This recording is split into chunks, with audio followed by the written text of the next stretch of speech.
de juin. Hein, et puis on va se retrouver après. Donc, je veux continuer avec ce que nous avons commencé le vendredi, qui a été intitulé tout simplement N'oublie pas. N'oublie pas parce que pour ceux qui étaient là le vendredi, nous avons vu que notre Dieu est un Dieu qui fait des œuvres. Mais quand Dieu fait des œuvres, il ne fait pas juste des œuvres pour les faire. Nous avons vu même pendant le marathon, et nous l'avions souvent rappelé, que Dieu est intentionnel dans tout ce qu'il fait. Tout ce que Dieu fait, il le fait toujours avec un but. Dieu ne fait pas les choses juste parce qu'il a envie de passer du temps, perdre du temps comme ça. Bon, ben hop, il crée ceci, il crée cela. Non, tout ce que Dieu fait, il le fait toujours. Je le répète, avec un but que lui-même il connaît bien entendu. Hein. Mais Dieu fait tout avec intention. Donc, nous avions parlé du fait de ne pas oublier. De ne pas oublier parce que l'être humain a souvent la mémoire courte. C'est assez étrange cela. Mais quand Dieu agit dans nos vies, c'est justement pour qu'on puisse capter, réaliser son intervention et que cette intervention de Dieu puisse nous servir dans les prochains défis de notre vie. Mais l'homme ne comprend pas toujours cela. Et nous avons pris l'exemple des enfants d'Israël. Les enfants d'Israël, je n'ai jamais vu un peuple comme ça. Mais en même temps, si ça leur est arrivé, cela peut aussi nous arriver. Un peuple qui s'est retrouvé dans 400 années d'esclavage, de servitude. Les générations passent dans la servitude. Pas d'espérance parce que, comme je le disais, c'est difficile pour des personnes de garder de l'espérance quand le nombre d'années ne fait que s'écouler, s'écouler et s'écouler. Là, on parle de 400 ans. On n'est pas en train de parler de 40 jours. On n'est pas en train de parler de 40 ans. Je ne sais pas si vous réalisez, on parle de 400 ans là. Et je ne sais pas, humainement parlant, si après même 100 années, on peut continuer à espérer. Je ne sais pas. Je ne sais pas. Déjà même, comme je vous l'avais dit, nos petites situations du quotidien là. Ça fait à peine 1 année, 2 ans, tu n'as pas encore vu le bout du tunnel. Regarde dans quel état tu es déjà. Regarde déjà dans quel état tu es. Regarde déjà les pensées qui te traversent. Où tu commences à te remettre en question. Est-ce que Dieu m'avait réellement parlé? Est-ce que ça venait de lui? Est-ce que à peine 1 année où tu ne vois pas encore clair? Regarde les questions que tu te poses. Non, imaginez un peu ces gens-là. 400 ans. Comment avoir de l'espérance après toutes ces années? Mais après 400 ans, la grâce de Dieu a été manifestée. Oh, je dirais même plus, le plan de Dieu, l'heure de Dieu, ce que Dieu avait fixé dans son plan pour eux, était arrivé à terme. Parce que n'oubliez pas que Dieu est un Dieu de plan. Mais dans le plan de Dieu, il y a le temps de Dieu. Et dans le temps de Dieu, il y a le moment de Dieu. Et dans le moment de Dieu, il y a le maintenant de Dieu. Donc, l'un des problèmes que nous rencontrons dans notre marche avec Dieu, c'est en réalité le problème du maintenant de Dieu. Le plan de Dieu, Dieu fait des promesses. Il fixe même le temps pour certaines personnes, une période de temps, une saison. Et souvent là où nous nous embrouillons, c'est la transition entre le moment et le maintenant de Dieu. Dans le moment de Dieu, il y a comme des fruits qui sont là. Il y a comme des signaux qui sont là. Et comme nous l'avions vu dans le marathon, et même après le marathon avec la maturité, ce n'est pas parce qu'un fruit apparaît sur un arbre qu'il faut le manger tout de suite. L'apparition du fruit ne veut pas dire tout de suite qu'il faut le manger, ce fruit-là. Parce que si vous le mangez tout de suite, il va être aigre, amer, acide. Donc, même quand le fruit apparaît, il faut qu'on laisse un petit temps de maturation pour que nous puissions le manger. Et c'est ça la confusion entre le moment et le maintenant de Dieu. C'est que le moment, c'est l'apparition du fruit, c'est-à-dire que vous êtes dans la saison. Les fruits commencent à sortir, mais ce n'est pas encore le maintenant de la cueillette, de la moisson, de vivre la chose. Et c'est là, après, on se pose des questions, mais je ne comprends pas. Pourtant, les gens commencent à dire ceci. Pourtant, je suis acclamé par-ci, par-là. Pourtant, oui, mais ce n'est pas le maintenant de Dieu. Et ce peuple-là, Dieu avait un plan pour eux. Dieu avait une destinée pour l'humanité. Et puis, ils ont marché dans le temps. C'est pourquoi j'aimerais dire à quelqu'un que Dieu, souvent je le dis, je ne sais pas si je suis compris quand je le dis, mais pourtant c'est vrai. Et ce n'est pas méchant ni de la part de Dieu, ni de la part de moi qui suis le serviteur du Seigneur. Quand je vous dis que Dieu n'exauce pas les pleurs là, c'est vrai.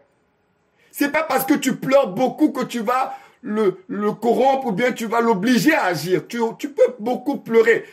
Dieu n'agit pas parce qu'on pleure. Et puis, on n'obtient pas de Dieu parce qu'on souffre. Dieu a un projet pour nous. Et il poursuit ce projet-là dans ta vie. Ce n'est pas toi qui as un projet pour ta vie et tu as besoin de Dieu pour valider ton projet. Et donc, du coup, tu vas pleurer, tu vas faire du chantage affectif parce qu'il faut absolument que ton projet, Dieu le valide et qu'il te bénisse. Ça ne marche pas comme ça. C'est Dieu qui a un projet et tu fais partie d'un plan de Dieu et tu dois suffisamment avoir du discernement et de la maturité pour laisser le plan de Dieu se dérouler dans ta vie. Alors tu gères certaines frustrations parce que tes plans à toi ne se sont pas accomplis. Et c'est ça qui crée les problèmes aujourd'hui. Il ne s'agit pas de toi, il s'agit de Dieu. Il s'agit de son plan pour ta vie. Si tu es là, c'est parce que Dieu a un dessein avec toi. Alors ce peuple-là, ils ont souffert toutes ces années, mais ce n'était pas le but de Dieu qu'ils souffrent en réalité. Ils étaient dans un plan. Ils étaient dans un plan. Et 400 ans après, Dieu va se révéler à eux. Entre-temps, il est important aussi de savoir que ce peuple-là qui a souffert 400 ans, c'est un peuple qui n'a point connu Dieu.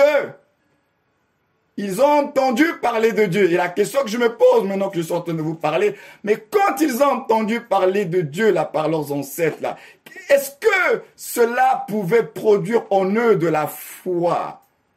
Parce que à cause de ce qu'ils vivaient, à cause de ce qu'ils voyaient, je ne sais pas si le Dieu dont on leur parlait, ils se sentaient rassurés avec lui. Parce que il serait en droit de se dire, mais si Dieu là, on nous parle du Dieu d'Abraham, mais il est où? Parce que là, nous on souffre dans la servitude, on n'a rien fait. Donc ce Dieu-là, il est aussi négligent, méchant que cela. On a fait quoi pour mériter cela? Humainement parlant, frères et sœurs, n'importe qui se poserait la question. On va vous raconter l'histoire, le Dieu de notre père Abraham, le Dieu de notre père Jacob. Oui, mais nous, entre-temps, on vit des situations. Il est où ce Dieu? Non seulement le Dieu d'Abraham est absent, mais ils sont dans un environnement où il y a d'autres dieux qui sont là. Ils se lèvent, ils se couchent. Autour d'eux, il y a des dieux égyptiens. Ils voient des autels par-ci, des autels par-là. Ils voient les Égyptiens adorer leur divinité. Mais eux, on leur a parlé qu'il y avait un Dieu qui était le Dieu des ancêtres. Mais il est où le Dieu? Et voilà que, au temps kairos de Dieu, dans le maintenant de Dieu, dans le plan qu'il avait pour la descendance d'Abraham, Dieu va envoyer Moïse pour pouvoir délivrer ce peuple. Et Moïse arrive, et à travers Moïse, nous connaissons l'histoire des 10 plaies. Donc ce peuple-là, Dieu, la première des choses qu'il va faire, et j'aimerais encore insister là-dessus, frères et sœurs, La première des choses quand Dieu vient nous rencontrer, il nous communique la foi. C'est-à-dire que l'action qu'il va faire pour toi là, le miracle qu'il va accomplir pour toi, c'est pour te communiquer la foi. Alors Dieu, sachant que ce peuple devait être dans le désert, Dieu va leur communiquer. Donc non seulement il confond les dieux égyptiens et l'Égypte entière, mais pour le peuple là, le but des 10 plaies, c'était de leur communiquer déjà la foi. Ils reçoivent la foi. Parce que ce Dieu-là, ils ne le connaissent pas, donc ils vont le découvrir. Et ils vont le découvrir vraiment en grande pompe. Hein. Il va vraiment agir avec fracas. Et les œuvres de Dieu ne pouvaient pas passer inaperçues parce que ça a confondu, ça a chamboulé toute leur confiance dans leurs idoles. Et on ne peut pas oublier ça. Ni les Égyptiens, ni les Hébreux, personne ne pouvait oublier ces 10 plaies-là. Personne. Parce que c'était très fort ce que Dieu a fait. Il a frappé très fort.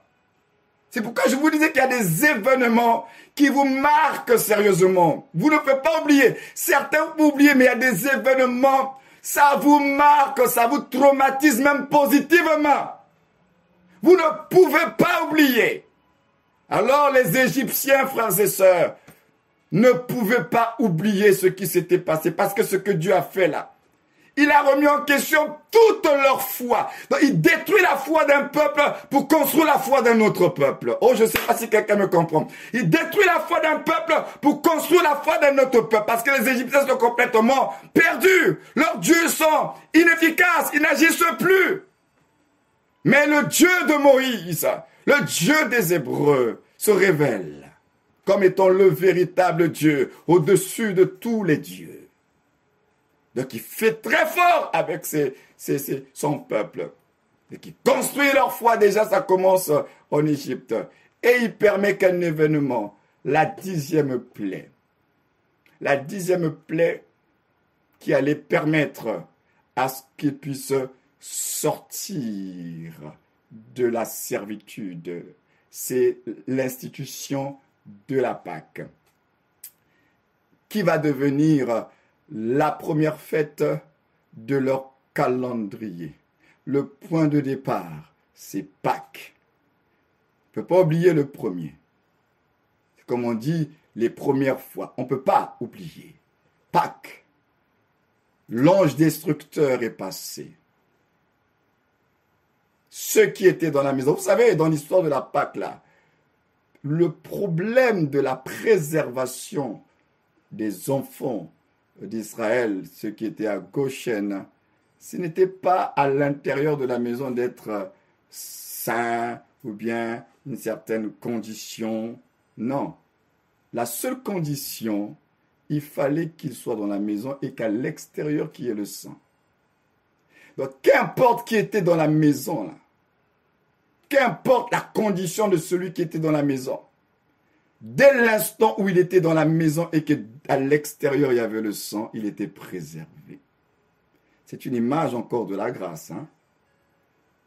L'œuvre du Christ pour nous, il ne sélectionne pas les gens. Hein? Le sang de Jésus, le sacrifice de Jésus, c'est pour tout le monde. Quiconque place sa foi en Jésus-Christ est sauvé. Quiconque, quelle que soit la culture, quelle que soit la nationalité, quels que soient les péchés que tu aurais commis, tu places ta foi en Jésus-Christ, le sang de Jésus est suffisamment fort et puissant pour te laver, te purifier. Alors, à l'intérieur, qu'importe ce qui est à l'intérieur, à l'extérieur, il y avait le sang. Et à cause du sang, Dieu, c'est Dieu qui avait envoyé l'ange. Quelquefois, cette histoire aussi là, de l'ange et du sang, là, c'est pas le diable, c'est Dieu qui a envoyé un ange qui a porté un jugement, n'est-ce pas?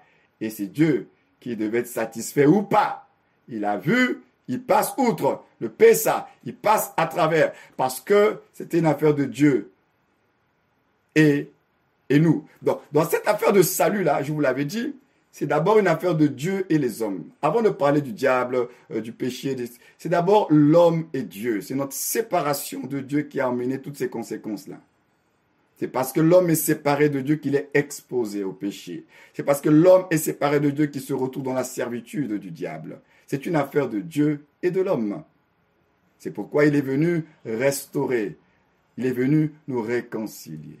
Donc, on en avait parlé le vendredi que la Pâque a été un événement marquant. Et le but, c'était pas juste que ce soit un événement marquant, mais c'était pour que le peuple d'Israël n'oublie pas. Et c'est pourquoi Dieu n'a pas voulu que cet événement-là passe sous silence. Dieu a dit que ça va être le premier jour, ça va être votre fête, ça va être la Pâque. Donc Dieu ne veut pas qu'on oublie ce qu'il fait. Dieu ne veut pas qu'on oublie. Il ne veut pas qu'on oublie. Alors nous allons continuer à voir autre chose aujourd'hui par rapport à n'oubliez pas. Puisqu'on va faire notre chute, on va redescendre encore au niveau de la croix à la fin de notre message. Nous allons lire deux textes avec vous ce matin. Nous sommes dans le livre de Nombres. Nombres au chapitre 15, au verset 37. Nombre 15, c'est encore une histoire où vous voyez que Dieu ne veut pas qu'on puisse oublier. Nombre 15, le verset 37. Nous avons déjà partagé ces choses. Nous voulons nous rafraîchir encore la mémoire. L'Éternel dit à Moïse, parle aux enfants d'Israël et dis-leur qu'ils se fassent de génération. Écoutez bien ce que Dieu dit à Moïse, ça doit se passer de génération en génération. Une frange au bord de leurs vêtements. Dans tous leurs vêtements, il faut qu'il y ait une frange. Et qu'ils mettent un cordon bleu sur cette frange du bord de leurs vêtements. Quand vous aurez cette frange, vous la regarderez et vous vous souviendrez de tous les commandements de l'Éternel pour les mettre en pratique. Et vous ne suivrez pas les désirs de vos cœurs, alléluia, et de vos yeux pour vous laisser entraîner à l'infidélité. Ce texte est riche en informations bien-aimées. Vous vous souviendrez ainsi de mes commandements. Vous les mettrez en pratique et vous serez saints pour votre Dieu. Verset 41, il leur rappelle encore Pâques. Je suis l'Éternel, votre Dieu, qui vous a fait sortir du pays d'Égypte pour être votre Dieu. Je suis l'Éternel, votre Dieu, mon Dieu. Vous voyez la force et l'intensité de ces paroles quand même nous les lisons. Il est en train de dire à Moïse, dis aux enfants d'Israël dans tous leurs vêtements. Ça veut dire qu'il n'y aura aucun vêtement de ce peuple-là. Tous les vêtements, je dis bien, tous les vêtements doivent avoir une frange. Tous les vêtements. Et sur cette frange-là, vous devez attacher un cordon bleu. Tous les vêtements, j'insiste. Il dit sur tous les vêtements. Ce n'est pas juste sur la tenue, les vêtements de cérémonie ou bien les vêtements. Non, il dit bien, tous les vêtements doivent avoir une frange. Donc ça veut dire que chaque fois que tu t'habilles, chaque fois que tu portes un vêtement et partout où tu vas, ton vêtement il a une frange et sur cette frange il y a un cordon bleu et ce cordon bleu là n'est pas juste pour faire de la déco, c'est pas de la déco. C'est pas une nouvelle mode, un nouveau style que Dieu veut lancer pour son peuple. C'est pas juste un effet de distinction de son peuple. Dieu, je vous ai dit qu'il fait tout avec intention. Il explique pourquoi ce peuple qui est le sien doit avoir dans tous leurs vêtements une frange avec un cordon bleu. Et il dit que ce cordon bleu-là, l'objectif, le but, ce n'est pas, comme je l'ai dit tout à l'heure, de lancer une nouvelle mode. Ce n'est pas, comme je l'ai dit tout à l'heure, pour les distinguer tout simplement. Non! Il dit que ce cordon bleu-là, il dit cette frange, avec ce fameux cordon bleu-là, sur le bord de leurs vêtements, il dit, quand vous aurez cette frange, il dit, vous la regarderez. Alléluia. Et vous vous souviendrez. Dieu avait donné le décalogue à Moïse sur le mont Sinaï. Moïse a été redescendu avec les tables de la loi. Mais ce n'était pas suffisant. Les 10 paroles de Dieu étaient écrites sur la pierre. Mais Dieu n'a pas voulu que ça reste sur la pierre seulement. Il dit pour les enfants d'Israël, vous aurez tous sur vos vêtements une frange avec ce petit cordon bleu qui vous rappellera les commandements de Dieu. Les pierres étaient déjà là, mais Dieu ne s'arrête pas aux pierres parce que tout le monde ne pouvait pas avoir la pierre avec lui à la maison. Chacun ne peut pas faire une photocopie des pierres pour le ramener à la maison. C'était pas possible. Alors Dieu dit, dans vos vêtements, il y aura toujours une frange avec un cordon bleu avec pour objectif de ne pas vous faire oublier mes commandements, mon alliance avec vous. Vous voyez que Dieu ne veut pas qu'on oublie, hein? Dieu veut qu'on garde toujours ce qui est important pour lui. Alors, il leur dit, vous vous souviendrez de tous les commandements de l'Éternel. Dans quel objectif? Pas juste se souvenir pour se souvenir pour pouvoir mettre cela en pratique. Dieu nous donne sa parole, pas juste pour qu'on écoute sa parole. Dieu nous donne sa parole pour que nous puissions être soumis à elle et que nous puissions la pratiquer. Et à travers ce petit cordon bleu, sur la frange de leurs vêtements, donc tous les jours de leur vie, ça veut dire quoi? Ça veut dire que tous les jours de leur vie, c'est leurs vêtements leur rappellent leur identité. Leurs vêtements leur rappellent leur responsabilité. Leurs vêtements leur rappellent leur mission. Tous les jours, il dit, quand vous allez regarder cela, ça va vous rappeler. Ça va vous rappeler. Donc tous les jours, donc Dieu veut que tous les jours, nous ne perdions pas de vue sa parole. Tous les jours. Alors, il leur dit, vous vous souviendrez de tous les commandements de l'Éternel pour les mettre en pratique. Et vous ne suivrez pas, écoutez bien, et j'aime bien la suite, et vous ne suivrez pas les désirs de vos cœurs et de vos yeux pour vous laisser entraîner à l'infidélité. Donc, ce cordon bleu sur la frange de leurs vêtements de tous les jours, non seulement c'était pour les rappeler les commandements de Dieu, mais c'était aussi un garde-fou. Pour dire que chaque fois que vous allez regarder à la frange là, ça va vous rappeler qu'il faut rester fidèle à Dieu. Ça va vous rappeler que vous n'êtes pas appelé à marcher selon les désirs de vos cœurs, selon vos convoitises, mais que vous êtes appelé à marcher selon la parole de Dieu. Donc chaque fois que en même temps, c'est une couleur qui ne passe pas inaperçue, c'est du bleu. Donc il s'est arrangé à ce que la couleur-là puisse toujours frapper les regards pour qu'ils n'oublient pas. Donc chaque fois qu'ils vont regarder le cordon bleu, ou bien chaque fois qu'ils seront dans des situations où ils seraient tentés de faire le mal, ils seraient tentés de sortir des voies de Dieu, comme c'est sur leurs vêtements, le fait de regarder seulement leurs vêtements et d'apercevoir ce cordon bleu-là, ça devient un peu comme le frein. Ça devient un peu comme le gars de Boudé. Mais moi, je ne suis pas appelé à faire ça. Mais qu'est-ce que je suis en train de faire? C'est mal ce que je fais. Il faut que j'arrête. Donc, le cordon bleu sur la frange de leurs vêtements était le moyen aussi qu'elle allait les aider à pouvoir se repentir. Ça allait les aider à pouvoir se réajuster. Donc, c'était pas juste un élément de décoration. Parce que Dieu ne veut pas que son peuple oublie. Dieu ne veut pas que tu oublies sa parole, ses commandements, ses promesses, ses œuvres. Dieu ne veut pas que tu oublies.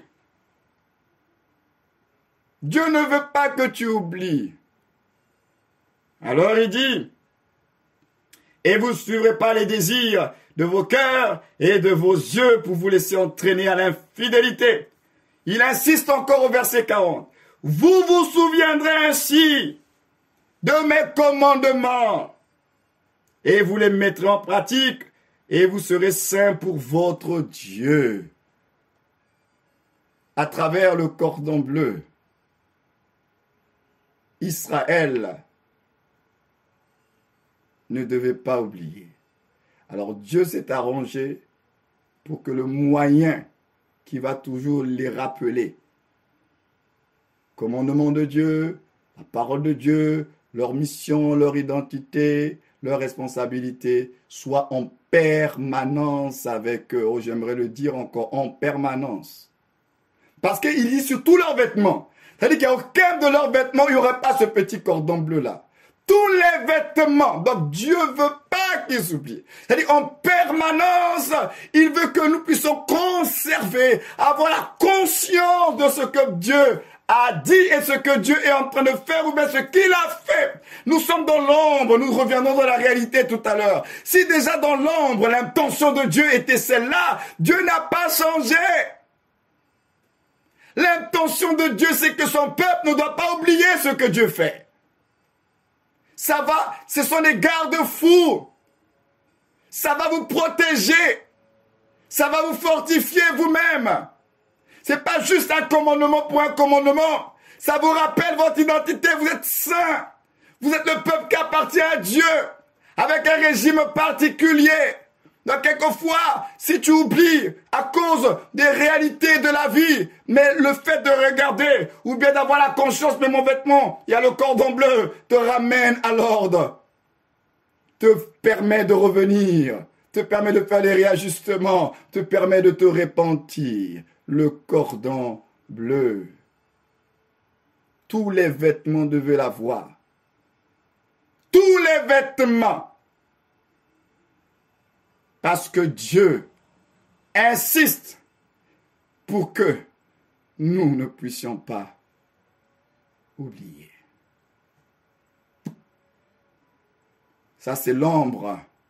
On verra la réalité tout à l'heure. On va prendre un deuxième texte.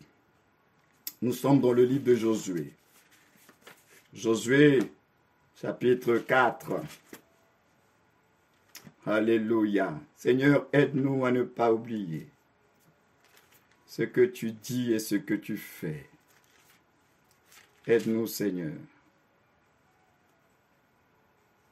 Verset 1er. Josué, chapitre 4. Vous allez voir encore pourquoi Dieu ne veut pas qu'on oublie.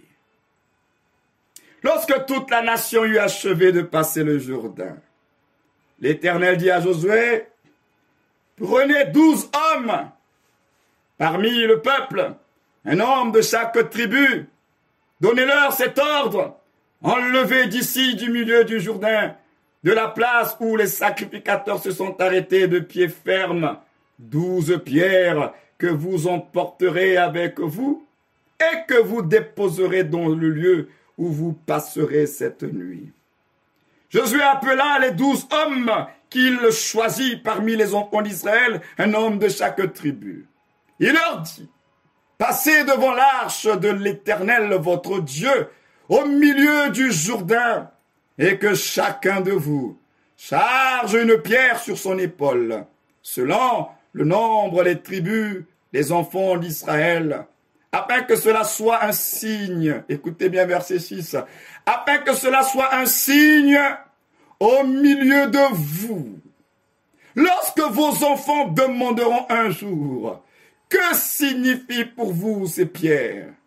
Vous leur direz, les eaux du Jourdain ont été coupées devant l'arche de l'alliance de l'Éternel. Lorsqu'elle passa le Jourdain, les eaux du Jourdain ont été coupées et ces pierres seront à jamais un souvenir pour les enfants d'Israël. Oh, je veux reprendre ce verset-là, verset 7. Vous leur direz, les eaux du Jourdain ont été coupées devant l'arche de l'alliance de l'Éternel. Lorsqu'elle passa le Jourdain, les eaux du Jourdain ont été coupées et ces pierres seront à jamais un souvenir pour les enfants d'Israël. Alléluia. Dieu, je le répète, ne veut pas que nous puissions oublier. Dieu ne veut pas que tu puisses oublier et c'est la vérité. Dieu ne veut pas que tu puisses oublier. Voilà un peuple qui va se retrouver devant. À l'époque, le Jourdain avait sa réputation. C'était, on appelait le fleuve de la mort. Parce que les flots du Jourdain étaient tellement tumultueux, n'importe qui ne pouvait pas traverser le Jourdain. C'était un fleuve qui était très violent. Fleuve de la mort. Et là, Dieu va opérer un miracle. Dieu va leur permettre de vaincre la mort du fleuve. Dieu va leur permettre de traverser ce fleuve de la mort, pas en bateau, pas en pirogue, à pied, avec l'arche de l'Alliance. Alors le Jourdain va s'ouvrir, va être à sec. En tout cas, ça va sécher pour leur permettre de traverser pour se retrouver de l'autre côté. Parce que dans tous les cas, pour bien posséder le pays promis, ils devaient passer par le Jourdain. Donc quelque part, le Jourdain est un peu comme l'incontournable pour posséder leur héritage. Alors Dieu fait un miracle. Parce que la génération de Josué, ce n'est pas la génération de Moïse. La génération de Moïse est morte dans le désert et c'est la génération de Moïse qui a vu la mer Rouge s'ouvrir en deux. Ils ont marché à sec. La génération de Josué est née dans le désert. C'est un peuple qui a entendu ce que Dieu a fait en Égypte, mais qui n'avait pas vécu la traversée de la mer Rouge. Parce que de la génération de Moïse, vous savez tous, les lecteurs de la Bible, il n'y en a que 2 qui sont rentrés à Canaan, c'est Josué et Caleb. Tout le reste est mort dans le désert. Alors, cette génération de Josué va être témoin. Ils vont rentrer, posséder un héritage. Ils ont entendu parler des œuvres de Dieu. Et là, Dieu permet un miracle. Ils vont marcher à sec dans le Jourdain. Et cet événement-là, Dieu n'a pas voulu que ça passe sous silence. Cet événement-là, le Seigneur a dit, vous allez apporter des pierres. Et avec ces 12 pierres-là, symbole des 12 tribus d'Israël, vous allez bâtir un autel. Vous allez bâtir un autel là où vous avez marché là. Vous allez bâtir un autel en plein fleuve asséché. Alors, ils vont bâtir un autel. Ils bâtissent l'autel en plein fleuve asséché. Et après la traversée, Dieu ramène les eaux du Jourdain à leur place. Mais entre-temps, la différence entre avant leur passage et après leur passage, c'est qu'avant leur passage, les eaux du Jourdain étaient là, recouvraient le Jourdain, et il n'y avait rien d'autre que les eaux. Mais après leur passage, non seulement il y a les eaux, mais également il y a un autel qui sort des eaux. Et donc c'est un phénomène qui est assez étrange, parce que comment un autel peut-il sortir des eaux? Qui a bâti un autel dans des eaux qui sont aussi agitées, aussi violentes? Donc c'est pourquoi il leur dit, quand vos enfants vous poseront la question, parce que vos enfants seront étonnés, vos enfants passeront devant le Jourdain et ils verront un autel qui sort des eaux. Et c'est normal que les enfants, comme les enfants, aiment poser des questions. Mais papa, mais pourquoi il y a un hôtel qui sort des eaux? Comment ça s'est retrouvé là? Sachant que le Jourdain avait sa réputation d'un fleuve violent. Et c'est à ce moment-là qu'ils rendront la gloire à l'Éternel leur Dieu pour dire que, oh, vous savez, quand nous sommes arrivés devant le Jourdain avec Josué, notre grand commandant en chef, le Seigneur a ouvert le chemin et nous avons marché à sec. On a traversé le Jourdain, son bateau, son pirogue, et nous avons bâti un hôtel pour nous rappeler l'intervention surnaturelle de Dieu, pour nous rappeler la puissance de Dieu. Donc ça veut dire que le souvenir, le fait de voir cet hôtel qui sort des eaux, ça rappelle le souvenir, ça rappelle l'intervention de Dieu, ça rappelle la puissance de Dieu dans leur vie. C'était pour ne pas qu'ils oublient. Donc c'est un signe visible pour leur permettre de ne pas oublier que Dieu est Dieu et que si hier il a fait avec le Jourdain, ce n'est pas aujourd'hui avec les petites réalités de leur vie que Dieu ne va pas agir en leur faveur. Et c'est ce que nous devons comprendre en tant qu'Église. Si hier Dieu a agi dans ta vie, tu as été témoin des œuvres de Dieu et tu as rendu gloire à Dieu et les gens ont vu dans ta vie l'intervention de Dieu. Mais ce n'est pas aujourd'hui, pour les challenges d'aujourd'hui, que Dieu ne va pas agir et que Dieu ne sera pas capable d'agir. C'est pourquoi il dit n'oublie pas. Parce que le souvenir des interventions du passé de Dieu, c'est important de les avoir parce que cela va fortifier ta foi d'aujourd'hui. Ta foi d'aujourd'hui a besoin des œuvres du passé de Dieu. Ta foi d'aujourd'hui, donc quand Dieu il agit là, Dieu agit par anticipation. Il règle le problème d'aujourd'hui et il anticipe le problème de demain. Donc ce qu'il a réglé aujourd'hui, tu es content, tu es heureux, mais ce qu'il a fait aujourd'hui te servira pour tenir demain. Parce que demain, quand tu seras dans l'incertitude, demain, quand tu te poseras des questions, il va te dire, regarde un peu en arrière, regarde le chemin par lequel tu es passé. Qui a fait cela? Tu avais témoigné que c'était moi. Tu avais rendu gloire à mon nom. Mais alors pourquoi aujourd'hui tu penses que je ne serai pas capable de m'occuper de toi, de prendre soin de toi, de te délivrer, de te guérir? Pourquoi tu penses que je ne serai pas capable? Je suis l'Éternel, votre Dieu. Il n'est pas un homme, il est Dieu. Alors, à travers l'autel du Jourdain, Dieu a voulu que son peuple n'oublie pas. Donc ça veut dire que chaque fois qu'ils verront cet autel qui sort des eaux, ça va fortifier leur foi. Chaque fois qu'ils verront cet autel qui sort des eaux, ça va les délivrer de la peur et des angoisses. Donc le fait des interventions de Dieu, comme je vous avais dit, c'est pour justement nous aider. Ça nous communique la foi, ça fortifie la foi et c'est pourquoi Dieu veut que nous puissions cultiver un esprit de reconnaissance. Sois reconnaissant.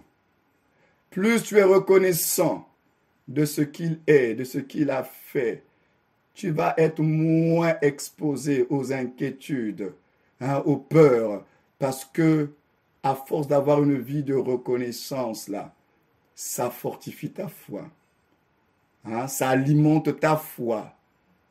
Tu es rassuré de son amour. Tu es rassuré de sa puissance. Tu es rassuré de sa présence. Et ça te permet de tenir. Donc ce n'est pas juste des œuvres qu'il fait comme ça en passant. Les œuvres de Dieu. Dieu ne veut pas que tu oublies. Et ces genres d'œuvres-là, il ne veut pas que tu oublies. Souviens-toi. Souviens-toi. Alors, il y a une autre histoire qu'on ne va pas lire, mais que je vais vous conter avant qu'on rentre dans la réalité de tout cela. Il s'agit du roi Saül. Saül était de la tribu de Benjamin. Apparemment, la plus petite des tribus. Il était petit, il était insignifiant. Il ne croyait pas en lui. En tout cas, malgré sa grande taille, là, il était quelqu'un qui n'était pas très consistant. Et Dieu va envoyer Samuel pour faire de Saül, sur la demande du peuple, bien entendu, le roi. Saül se retrouve dans la royauté par grâce. Il s'y attendait même pas. Il ne s'y attendait pas du tout. Il devient roi d'Israël. Alors, il devient roi d'Israël, mais il devait savoir qu'au-dessus du roi, il y avait un autre roi, le roi des rois. Les rois d'Israël étaient soumis à l'autorité divine de Dieu. C'est pourquoi les prophètes étaient toujours à côté des rois pour leur rappeler que tu es roi. Mais sache que ce sont les prophètes qui sont les faiseurs de rois et que tu es roi, mais tu es soumis à l'autorité divine. C'est pourquoi les prophètes étaient toujours à côté d'eux. Et ce jour-là, Saül, vous connaissez un peu les différentes désobéissances de Saül. Et Samuel va venir vers Saül après lui avoir donné une instruction venant de la part de Dieu. Dieu avait dit à Saül de tuer tous les Amalécites. Vous allez à la guerre, je ne veux qu'il y ait aucun survivant. Dieu a dit, on rase tout. Je répète, Dieu a dit, on rase tout. Qu'est-ce que Dieu a dit? On rase tout. Dieu a dit, pas de survivants. Vos ennemis, on rase tout.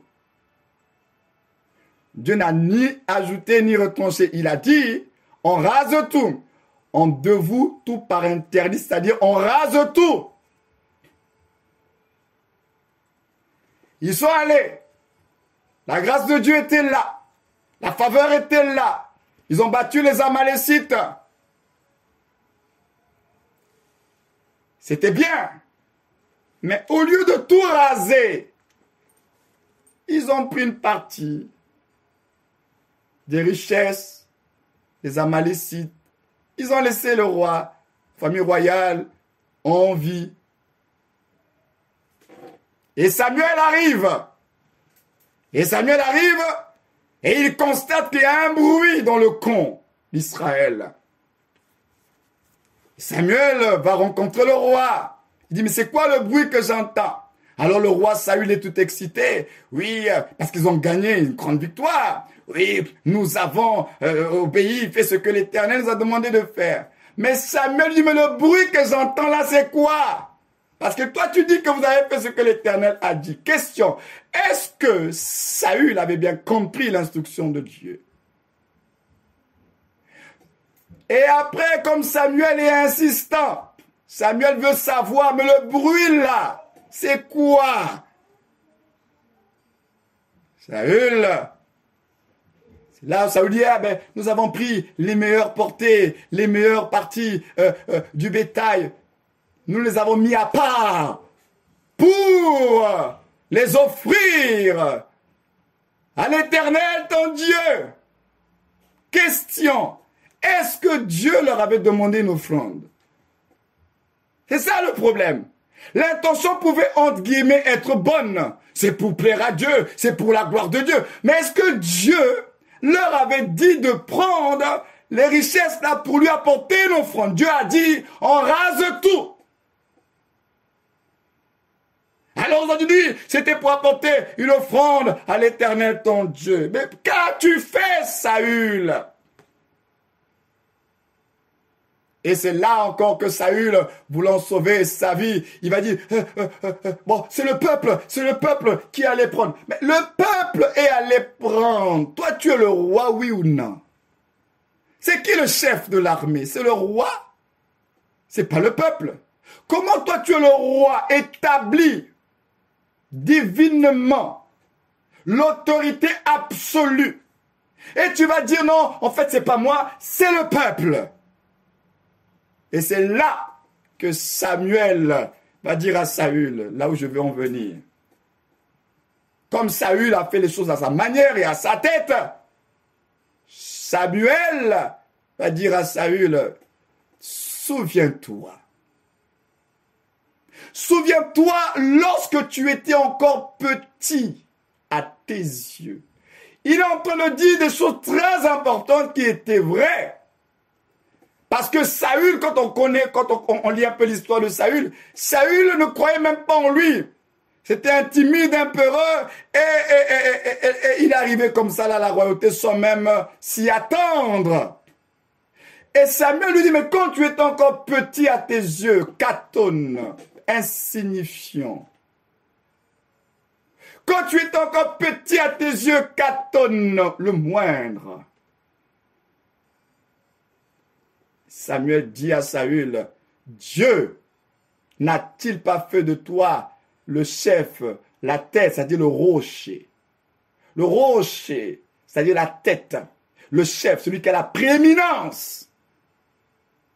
Samuel rappelle à Saül, mais Saül, souviens-toi, quand tu étais encore Caton, petit, moindre, insignifiant, Dieu a fait de toi le rocher, le premier, la tête, l'autorité, celui qui a la prééminence.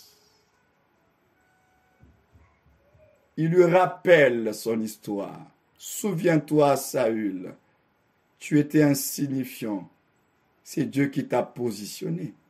Comment tu peux avoir oublié Saül? Tu es roi par grâce. Comment tu peux avoir oublié? C'est pourquoi je vous dis que Dieu accorde un point d'honneur au souvenir. Soyons reconnaissants. N'oubliez pas. C'est pourquoi dans notre famille d'église, nous avons 4 valeurs et vous les connaissez pour la plupart d'entre vous. Et la première valeur, ce sont les valeurs rois. La première valeur de notre famille d'église, c'est l'esprit de reconnaissance. Quelles que soient nos onctions, nos grâces, nos personnalités et nos particularités, s'il y a une valeur qui doit nous identifier, famille CCR, c'est l'esprit de reconnaissance. Être reconnaissant. Ne jamais oublier que tout ce que nous recevons vient de Dieu. C'est une grâce. Et l'esprit de reconnaissance est un garde-fou pour nous maintenir dans l'humilité. Parce que finalement, avec l'esprit de reconnaissance, tu comprends que cela ne vient pas de toi. C'est lui qui fait l'œuvre en toi. L'esprit de reconnaissance. Soyons toujours reconnaissants. N'oublions jamais les chemins que nous avons empruntés avec le Seigneur, les œuvres de Dieu. N'oublions jamais cela. Esprit de reconnaissance. Alors on va faire la chute avec l'ombre de tout, la réalité plutôt de toutes ces choses que j'ai partagées avec vous. On va aller dans 1 Corinthiens chapitre 11. 1 Corinthiens chapitre 11. Nous allons parler de quelque chose aussi que le Seigneur ne veut pas qu'on puisse oublier. Il ne veut pas qu'on oublie. 1 Corinthiens, chapitre 11, verset 23. Nous allons parler de la Sainte Seine qui va précéder l'œuvre de la croix. Car j'ai reçu du Seigneur, verset 23, chapitre 11 de 1 Corinthiens. Car j'ai reçu du Seigneur ce que je vous ai enseigné. C'est que le Seigneur Jésus, dans la nuit où il fut livré, prit du pain. Et après avoir rendu grâce, le rompit et dit, « Ceci est mon corps, qui est rompu pour vous. Faites ceci en mémoire de moi. » Faites ceci en mémoire de moi, c'est-à-dire en souvenir de moi.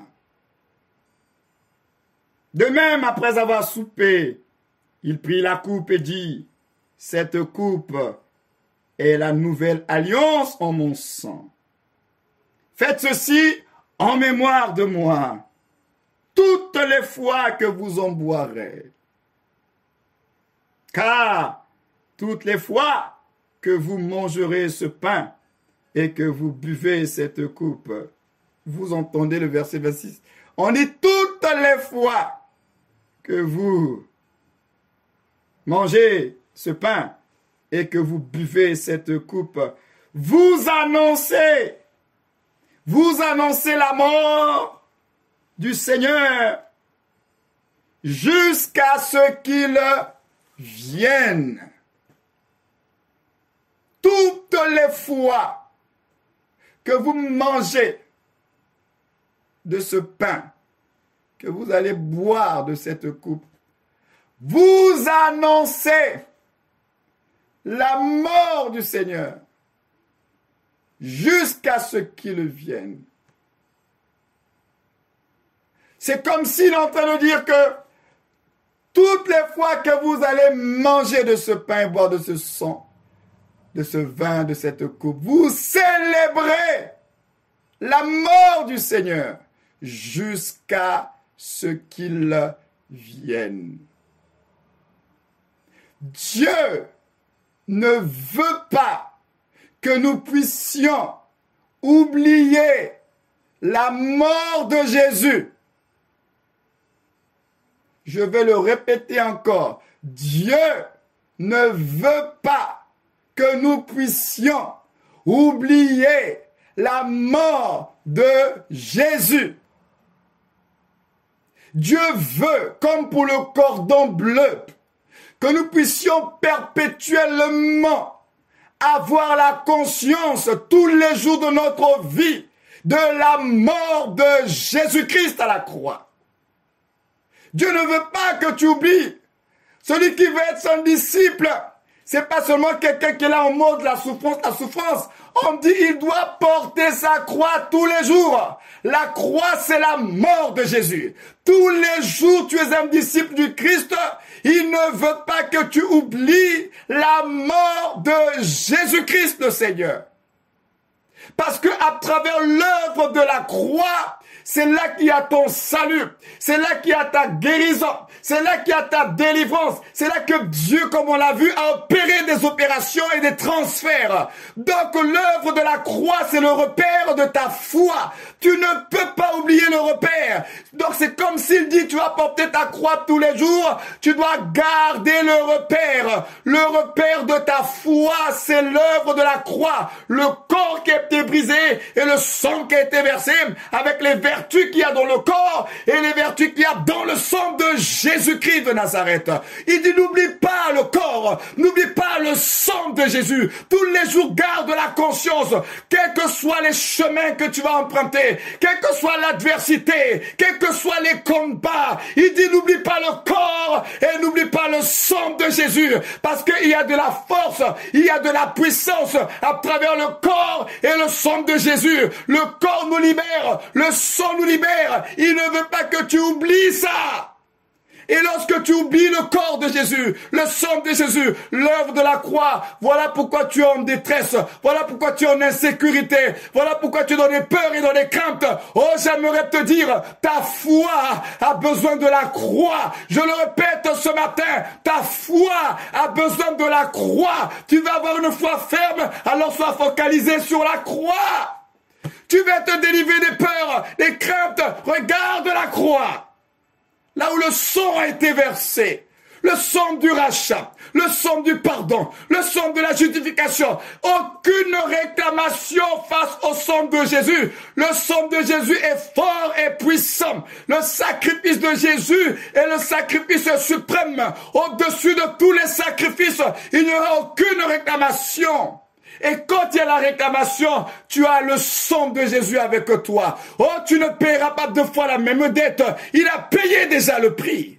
Amen, amen. C'est pourquoi il dit n'oublie pas la croix. Gardons la conscience, comme pour le cordon bleu, de ce que Dieu a fait pour nous en Christ Jésus. Et l'œuvre parfaite et achevée de Dieu pour l'humanité, c'est l'œuvre de la croix. C'est son chef-d'œuvre. C'est le clou même de l'œuvre de Dieu, la croix de Jésus. L'œuvre de la croix, une œuvre pas comme les autres œuvres. Et alors il dit n'oublie pas. Regarde toujours à la croix. Regarde, parce que quand tu regardes à la croix te parle. La croix parle, mes amis. La croix nous parle. Quand tu regardes à la croix te parle. La croix te dit que tu es libéré. La croix te dit qu'il n'y a plus de condamnation pour ceux qui sont en Jésus-Christ. La croix te dit que maintenant, il a déchiré l'acte dans les ordonnances condamnées. La croix te parle. Alors écoutons le langage de la croix. Qu'est-ce que la croix est en train de te dire? Qu'est-ce que le Christ crucifié est en train de te communiquer? La vie nous a été communiquée à la croix. Tu veux être rassuré, l'amour de Dieu a atteint son apogée, son summum à la croix. Pourtant, pendant qu'il était au milieu des hommes, il a fait du bien aux gens. Il les a guéris.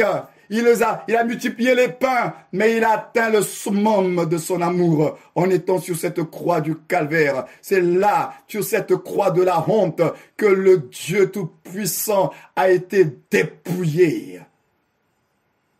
Preuve extrême de son amour. Voilà pourquoi la Bible dit, Dieu prouve son amour, que lorsque nous étions encore pécheurs, Christ est mort. La mort de Jésus est la preuve irréfutable que Dieu t'aime.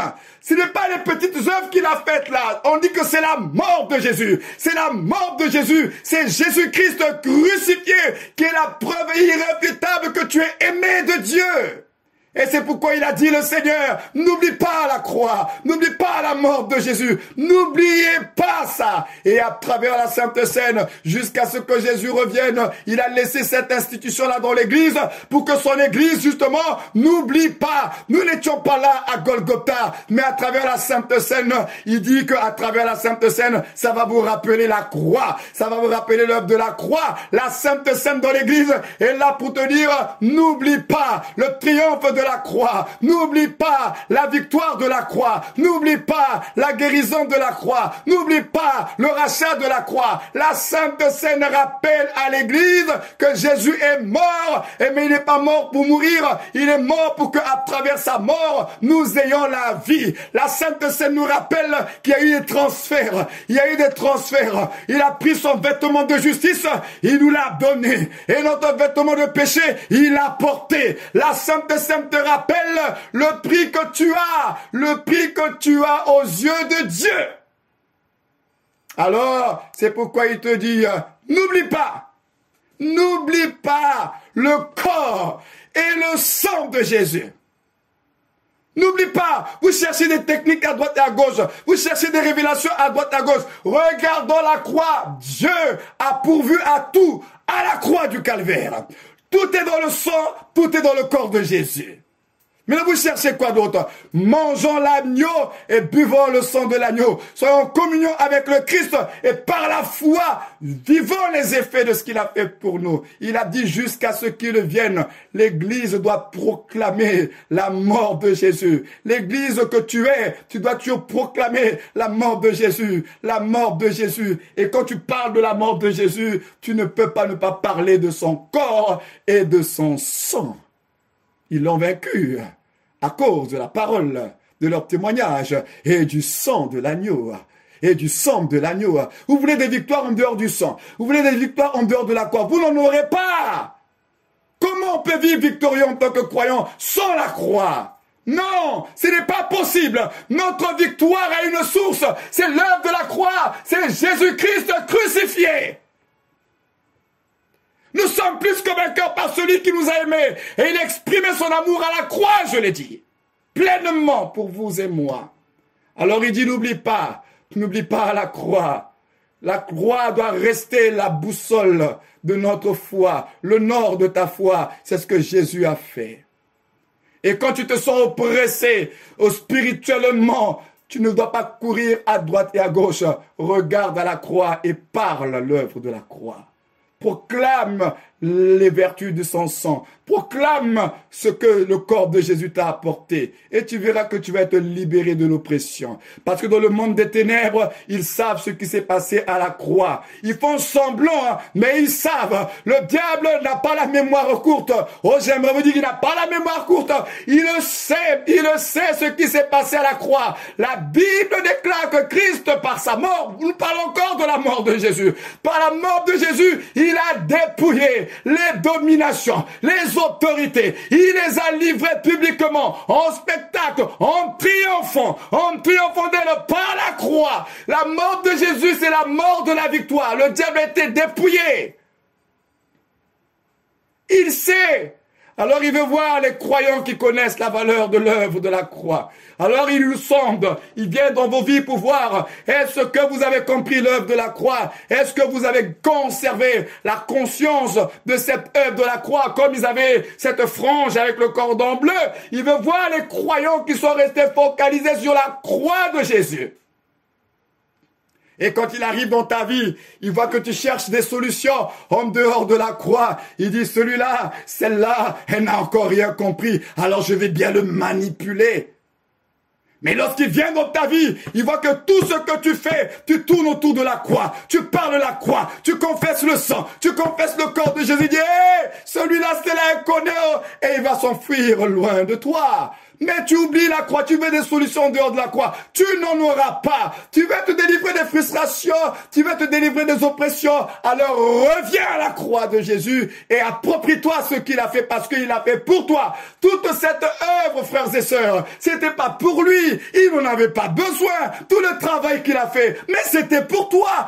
Approprie-toi l'œuvre, c'était pour toi. Tout le travail de la croix, c'était pour toi. Pour ta guérison, ta délivrance, pour ta paix, ta réconciliation. Ta justification, c'était pour toi. C'est le cadeau de Dieu pour toi. Mais non, toi, tu ne veux pas. Tu vis des situations dans ta vie et tu cherches des solutions ailleurs et tu demandes à Dieu, Seigneur, viens à mon secours. Je vous avais dit, Dieu n'a qu'une seule réponse. La réponse de Dieu, c'est la croix. C'est Jésus-Christ crucifié. Dieu n'a pas d'autre chose à te donner, si ce n'est que te dire, voilà le don pour ton salut, le don pour ta réconciliation, le don pour te faire sortir de la malédiction, c'est Jésus-Christ crucifié. Dieu ne va pas te donner autre chose que Jésus. Dieu ne te donnera pas autre chose que Jésus. Parce qu'il est le tout de Dieu. Tout ce dont tu as besoin se trouve en lui. Et il a déjà pourvu à tout. Alors tu cherches ailleurs, pourquoi? Dieu a déjà bâti un hôtel. Il te dit, regarde, pourquoi tu ne veux pas regarder à cet hôtel-là? Eux, ils devaient regarder à l'hôtel qui sort du Jourdain pour se souvenir de l'intervention surnaturelle de Dieu, de la grâce de Dieu sur leur vie, que c'était un peuple particulier. Mais non, nous avons un hôtel. Cet hôtel, c'est Golgotha. Et aujourd'hui, dans son église, cet hôtel, nous pouvons le contempler à travers la Sainte Seine, et cela ne te parle pas. Dieu dit, n'oublie pas. Chaque fois que vous faites la Sainte Seine chez vous à la maison, ça doit vous réjouir, vous célébrez le Seigneur. Vous élevez l'autel. Vous montrez à tous vos ennemis que vous avez compris qui vous êtes. Vous avez compris qui vous êtes. De quel peuple vous faites partie. De quel peuple vous faites partie. De quelle famille vous appartenez. Chaque fois que vous élevez la Sainte Seine, vous avez cette assurance-là. Ils sont dans tous leurs états quand ils voient ce peuple-là autour du pain, autour de la coupe, célébrant les vertus de l'œuvre du Christ. Ils sont dans tous leurs états. Mais le Seigneur a dit, n'oublie pas. Et si c'est la parole que je vais vous donner, n'oubliez pas, nous allons partir au Rwanda. On va continuer à vous entretenir, c'est vrai. Mais je veux quand même vous le dire. N'oubliez pas la croix. N'oubliez pas. Votre délivrance ne viendra pas des pasteurs, des prophètes et des apôtres. Il a dit, regardez au serpent de Moïse qu'il a élevé dans le désert. Et celui qui regarde au serpent recevait sa guérison. Regardez à Jésus, peuple de Dieu.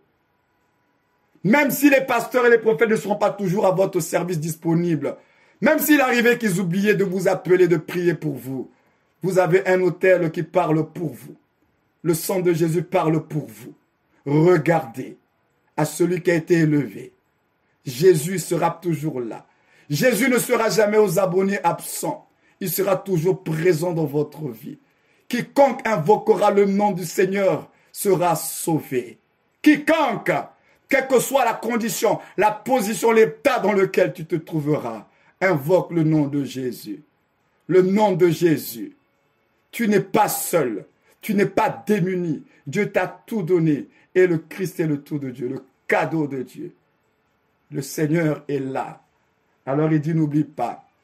Il dit, n'oublie pas à Jésus ce qu'il a fait. N'oublie pas. Et c'est pourquoi nous ne devons pas, et je termine par là, le cordon bleu. Et Dieu s'est arrangé que l'Église, non seulement il y a la Sainte Seine, mais Dieu s'est arrangé à ce que nous ayons en permanence en nous, avec nous, celui qui nous rappellera les paroles de Jésus, celui qui nous rappellera notre identité, le Saint-Esprit. Le Saint-Esprit. Nous avons été scellés. Le Saint-Esprit, c'est lui le cordon bleu de l'Église aujourd'hui. C'est lui qui nous rappelle les paroles. C'est lui qui est là pour nous dire, tu es un enfant de Dieu. C'est lui qui nous rappelle qu'on doit se sanctifier. C'est le Saint-Esprit. Le Saint-Esprit. Il est en toi. Tu as été scellé. Quel que soit le lieu où tu es, où tu iras, n'oublie pas que le Saint-Esprit est en permanence là. Et il te rappelle que tu es un enfant de Dieu, que tu es un racheté de l'agneau, que tu es un héritier de Dieu, que tu es de la race de Dieu, que tu es un esprit, parce que c'est lui qui est venu te dire que tu es un enfant de Dieu et que Dieu est ton Abba. N'oubliez pas, le Saint-Esprit nous rappelle qui nous sommes en Christ. Alors on va prier ce matin que vous ne puissiez pas oublier. Tu vas prier pour toi-même. Quelle que soit la force, quelle que soit la violence de ce que tu peux vivre dans ta vie, tu vas dire, Seigneur, je ne veux pas oublier l'essentiel, c'est-à-dire ce que tu as fait pour moi en la personne de Jésus. Toutes les réponses, toutes les solutions à ce qui peut être un problème pour moi, c'est Jésus qui porte cela. Alors Seigneur, apprends-nous à regarder à Jésus, à faire confiance au Seigneur et à nous laisser conduire par son esprit. Alors tu vas prier pour toi-même afin que tu n'oublies pas. Alléluia. Koresoko machata rabaso. Ekamano robo shekere seke mano robosha. Rebabababab. Rekamanda. Resoto. Okomoshata.